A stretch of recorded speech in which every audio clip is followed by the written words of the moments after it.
The first thing that you see on this chart is the first coming of Christ. And of course, then after the first coming of Christ comes the next event. The next event is the church age. That's where we are right now. We're living in the church age, the age between the coming of Christ the first time and the coming of Christ the second time. How many of you know what the next thing is? Right after the church age, what's going to change everything forever is this event we call the rapture. Notice, the rapture shows Jesus coming from heaven, but he doesn't come all the way to the earth. The Bible says we're going to be caught up into the heavens to be with him, and then we're going to go back to heaven with him in the rapture. After the rapture, a period of great tribulation will take place on this earth for 7 years. At the end of the 7-year tribulation, the second coming of Christ takes place. Now here's where the disconnect is for most people who get confused about the future. The rapture and the second coming of Christ are not the same thing.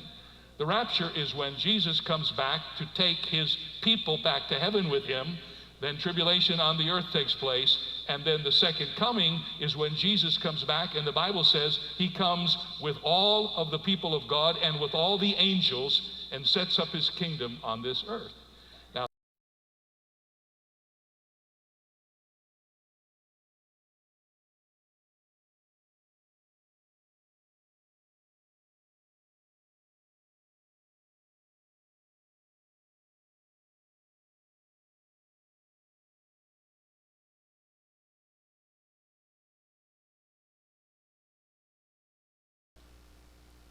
Jesus was crucified on Passover, buried on unleavened bread. He was resurrected on first fruits, and Pentecost came during the Feast of First Fruits. Okay? Or, I'm sorry, the Pentecost came during the Feast of Pentecost. So what's coming next? Okay, there were 4 spring feasts and 3 fall feasts. So what's coming next? The next feast is the Feast of Trumpets, and this is when I believe the rapture will occur, some year.